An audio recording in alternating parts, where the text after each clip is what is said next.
மனுஷனோட மனசு எப்படி இருக்கு அப்படிங்கிறதுக்கான ஒரு குட்டி கதை. ஒரு ஊர்ல செல்வந்தன் இருந்தாராம். அவர் வாழ்நாள் ஃபுல்லா சம்பாதிச்ச காசோட சின்னமா ஒரு பெரிய பங்களா கட்டியிருக்கார். அந்த பங்களாக்கு சுத்தி தோட்டம், பெரிய தோட்டம். அதை சுத்தி மதில் சுவர் நல்ல பெருசா, காம்பவுண்ட் கேட்டு நல்லா பெருசா பிரம்மாண்டமா, அப்புறம் லைட்டிங் எஃபெக்ட்ஸ்னு சொல்லிட்டு அவ்வளோ சூப்பரா கட்டியிருக்கார். அத விலை பேச பல பேர் வந்தாங்களாம். நான் 2 மடங்கு காசு தரேன். இந்த பேலஸ் எனக்கு குடுத்துருங்க. 3 மடங்கு காசு தரேன். இந்த பேலஸ குடுத்துருங்க அப்டின்ட்டு. ஆனா, அந்த செல்வந்தர் குடுக்கவே இல்லையாம். இது என் கடின உழைப்புல நான் கட்டுனது. இது என்னுடைய சொத்து. என்னுடைய வெற்றியோட அடையாளம். அதனால நான் யாருக்கும் விக்க மாட்டேன் அப்டின்னு சொல்லி அனுப்பிச்சுட்டாராம். அப்போ இதே மாரி நாட்கள் போச்சு. ஒரு டைம் பார்த்தீங்கன்னா, பிசினஸ்க்கு வெளிய போயிட்டு திரும்பி வராரு. திரும்பி வரும்போது பார்த்தா, அவர் கண்ணுக்கு முன்னாடி அந்த மாளிகை எரிஞ்சிட்டு இருக்கு. அத சுத்தி ஒரு 100 பேர் நின்னு வேடிக்கை பார்த்துட்டு இருக்காங்க. ஐயையோ! பத்திருச்சேன்ட்டு. அத பார்த்து அவருக்கு மனசே இல்ல. அப்படியே கதறி அழுகுறாரு. ஐயையோ!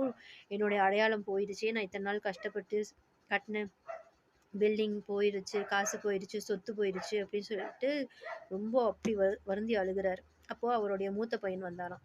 பையன் வந்துட்டு, "கவலைப்படாதீங்கப்பா. நான் நேத்திக்கே வந்து ஒருத்தர்கிட்ட 3 மடங்கு லாபத்துக்கு இந்த வீட்ட வித்துட்டேன். அதனால நீங்க கவலைப்பட வேணாம்" அப்படின்னு சொன்னோனே, ச சோகமா இருந்தவரு சந்தோஷம் அவருக்கு வந்துருச்சு. அப்ப சந்தோஷப்பட்டுட்டு ஆஸ் யூசுவலா அந்த வீட்ட பார்த்துட்டு, பாரு எவ்ளோ தீ எவ்ளோ ஃபாஸ்ட்டா ஸ்ப்ரெட் ஆகுதுன்னு சொல்லிட்டு வேடிக்கை பார்க்க ஆரம்பிச்சுட்டாரு. அவரும் மக்களோட மக்களா. அப்ப 2வது பையன் வந்தானாம். 2வது பையன் வந்துட்டு, "அப்பா என்னப்பா இப்படி இருக்க? கொஞ்சம் கூட ஃபீல் பண்ணாம, அ அண்ணா சொன்னது உண்மதான். வித்துட்டோம். ஆனா அட்வான்ஸ் மட்டும் தான் நம்ம கைக்கு வந்திருக்கு. முழு பணம் குடுக்கல அந்த பணக்காரரு. இப்போ வீடு வேற எரிஞ்சுச்சு. இனி முழு காசு தருவாரான்னு தெரியாதுப்பா. நீ என்ன இவ்ளோ அசால்ட்டா இருக்க?" அப்படின்னோனே, மறுபடியும் வந்து சோகத்துக்குள்ள போயிட்டான். இப்படி போயிடுச்சே! ஐயய்யோ! என் வீடு போச்சே! சொத்து போச்சே! பணம் போச்சேன்னு. அப்ப 3வது பையன் வந்தானாம். அவன் வந்துட்டு, "அப்பா ஒரு சந்தோஷமான விஷயம்ப்பா.